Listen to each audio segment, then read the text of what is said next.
Okay, let's get limitless. How do you study anything quickly?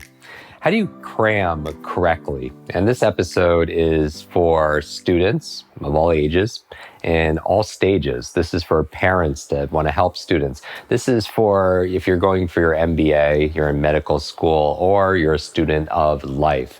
You have to prepare for a meeting, a sales call. You need to absorb a lot of information in a very short period of time. So it's abbreviated. So how would I approach studying new material in a short period of time? Now we know that there's a difference between studying to remember and cramming to forget. If you've ever crammed information in your mind, you don't take any breaks, you pull an all-nighter, you don't sleep, and you just the next morning, nobody could talk to you because you don't want anything to slip out during breakfast because you have to save it all inside because you can't wait to take the test. And when you take the test, you don't know if you know the answers or not, but when you're done, what happens for sure? All the information is gone, right? So how would I go about to be more efficient in my cramming or in my studying? Well, let's go through some. I recommend if you're listening to this and you're able to take some notes. If you're not taking some notes, make sure you go to jimkwik.com/notes. Always go to the podcast notes. If you could watch this on YouTube, highly recommend this. If you're just listening in on Spotify or iTunes, to listen to it, watch it on YouTube so you can actually see some of the graphics, and we outlay some of these notes also as well. So let's get started. So one of the first keys to learning anything faster, any subject, is to really have a goal. And so when I sit down, I want to ask questions. I want to have a target in mind. A lot of people don't learn something because they just don't know what they're looking for. They don't know when they're going to be successful. And remember this, questions are the answer. Questions are the answer. So ask yourself numerous questions. You'll notice that in our Limitless book that all the chapters start with primer questions, right? Questions stimulate that part of your brain called the reticular activating system, RAS. Really direct your focus and your awareness and get you alert. And then you're like, oh, there's an answer, there's an answer, there's an answer. So first, prime yourself with questions. Now, I would also say, remember this as a reminder, as a quick reminder, that all learning is state dependent. All learning is state dependent, meaning that if you learn something in a bored state, information by itself is forgettable, but information combined with emotion becomes unforgettable, right? So you have to up the emotion. And so how can you add some fun into your studies? How can you add a little bit of more joy? How can you add a little bit more interest and excitement? And part of it is different for different people. Some people, before they start studying, they'll play music in the background. They have a soundtrack to their life. I don't know if you have a song that puts you in the mood to get you focused, it gets you motivated, right? Get you excited about something. Some people do some jumping jacks or some cartwheels. They do some rebounding. They move their body. They put smile on their faces because you have to up your emotion. Because if you're in a bored, sedated state, the information will not be encoded very strong. And so you're not going to be able to retrieve the information outside of your mind. So just remember that. Now, it's not just your internal environment. The next tip would be to really optimize your external environment. What do I mean by that? Your workspace. And I would highly recommend, if you could avoid it, do not work on your bed. I see so many people of all ages working in their bed. Here's the thing. The environment that you're learning something in gets encoded with the information and the feelings and the emotion that come with that. And really, some people actually have sleep issues because they work in bed and they can't differentiate that between that and actually going to sleep. Or if you associate bed to going to sleep, you're not going to be very efficient in your studies. So either way, it's a lose-lose, right? And so really, what's an ideal environment? It's never going to be perfect. All right. There could be kids around, there could be distractions, there could be noise, but do the best you can. Some people are learning remotely, or maybe they're working remotely.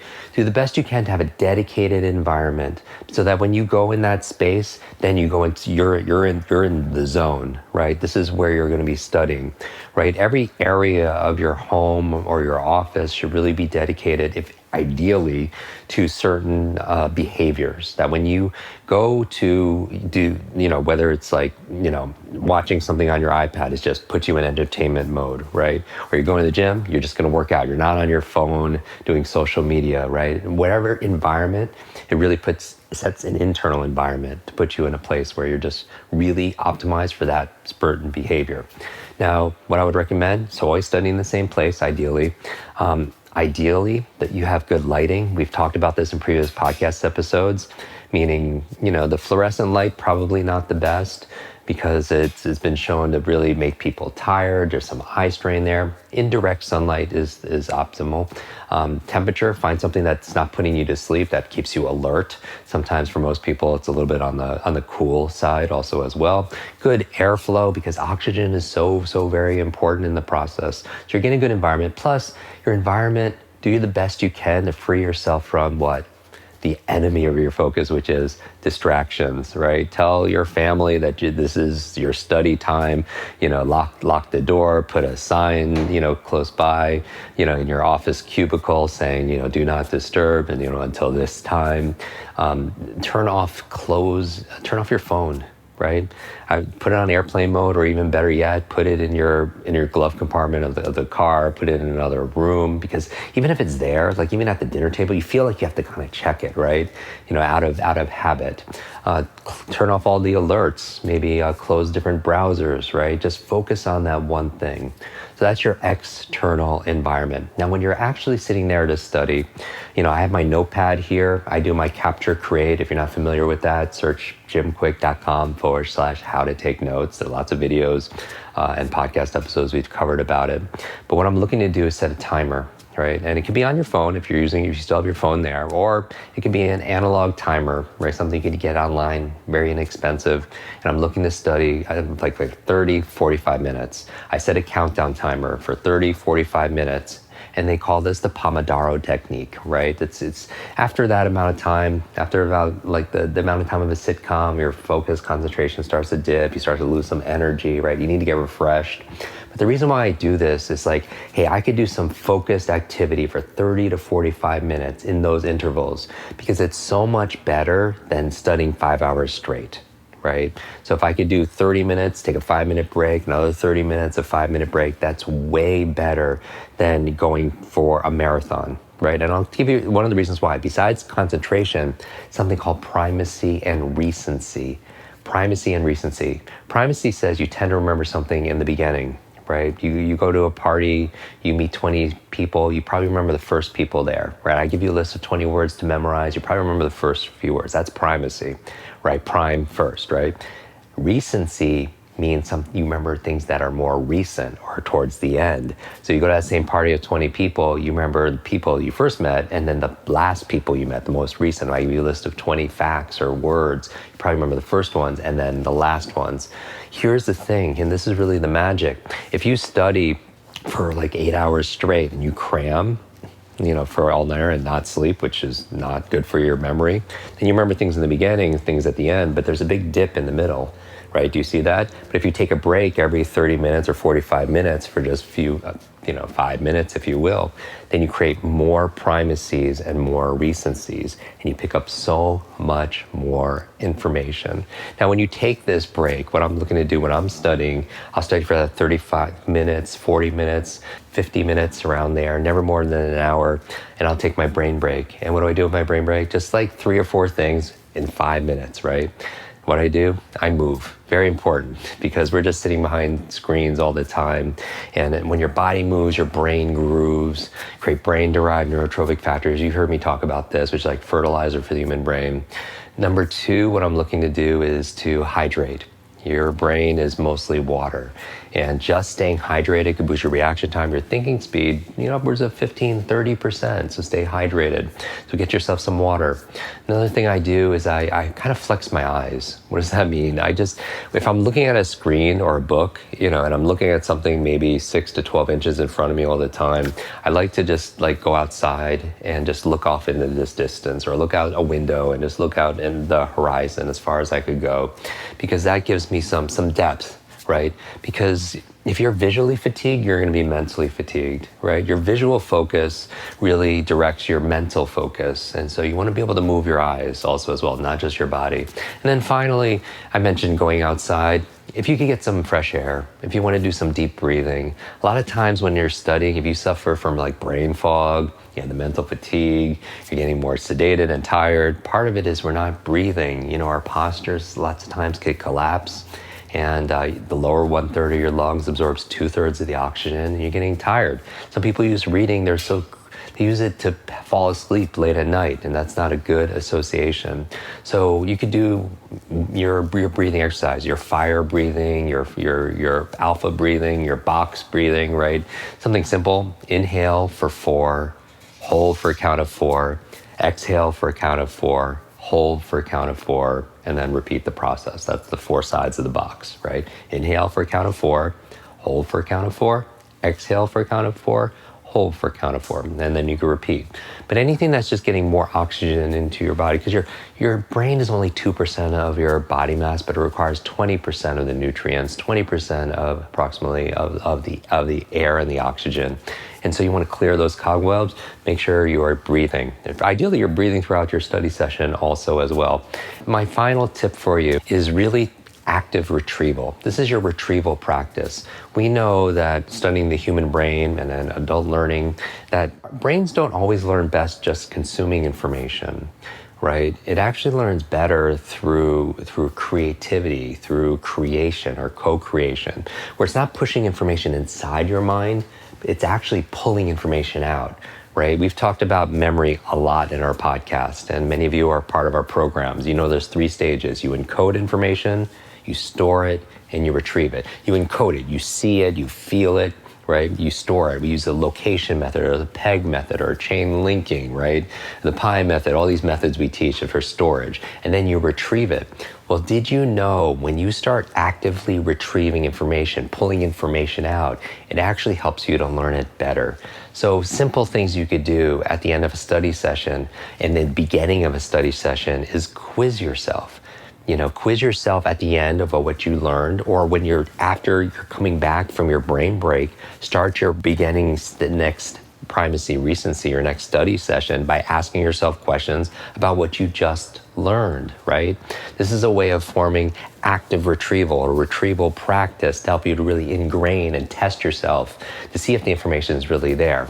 Right? Sometimes when we write things down, and it's okay to take notes, obviously, we feel like it's there, but we don't have to really know it, right? And as a final bonus, besides active retrieval and quizzing yourself, remember, if you want to learn something faster, learn with the intention of teaching somebody else. They call it the explanation effect. You get to take advantage of the explanation effect. When you're studying, whatever you're studying, for school or for work, or you're helping your child to be able to do that, remember to remind them and yourself that if you learn it with the intention of explaining to somebody else, you're going to learn it so much better. Because when you teach something, you get to learn it twice. All right. Now, I gave you a lot of quick tips in this episode on how to learn more rapidly, how to study something, and you're going to get so much more out of it. Better comprehension, better organization, better actual retention of the information. And these little tips, little by little, they become a lot. Now, if you want to go deeper in this and you really want to have the student advantage, if you want to have that extra edge, in this session we went through and we just gave you like a good amount of tips in the same amount of time. Imagine doing this for 30 days. All right, imagine you and I spending 30 days together where we spend the same amount of time we just did, and I just keep on giving you more motivation on how to focus, on how to study, on how to win with exams, how to be able to support your children, how to be able to learn things if you're getting continuing education for your career.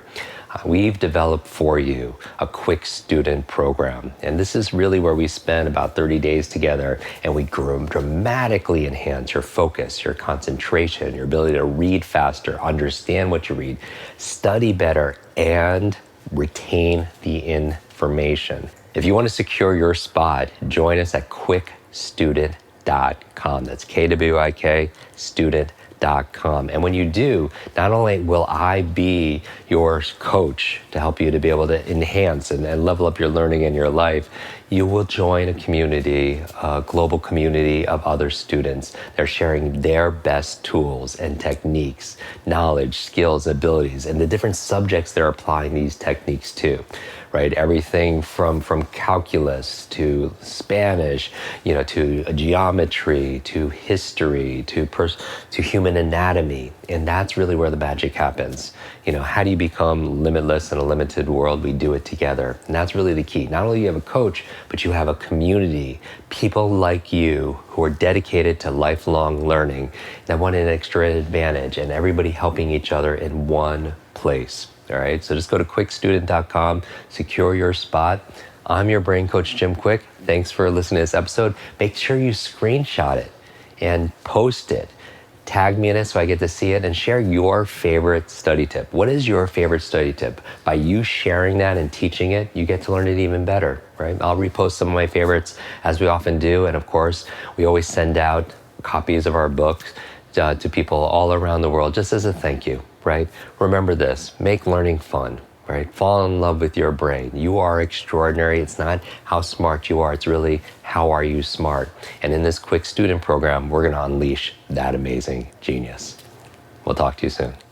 Hi, Kwik Brain, it's your brain coach. I want to thank you so much for watching this video. 3 things to do. Number 1, make sure you share this, because when you teach something, you get to learn it twice. Update your learning so you can update other people's learning as well. Number 2, make sure you subscribe to this channel so you don't miss a thing, because if you miss a video, you miss a lot. And finally, make sure you hit that bell so you're notified and you find out when we put out the latest and the greatest. One extra thing, if you want really close attention, then text me. Here is my phone number, 310-299-9362. Did you remember that number?